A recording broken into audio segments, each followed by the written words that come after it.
Hi guys, today we will talk about how to fix or how to solve the problem of outline on Google Maps. You will click on settings.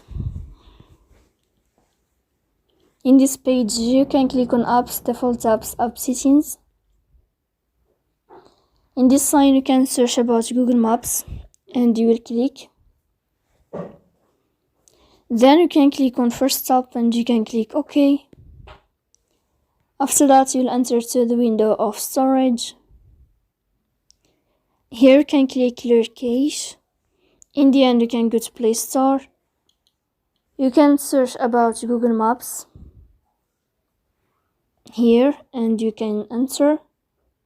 Then you can, if you will find updates, then you can update your app. So please don't forget to support us by like and subscribe.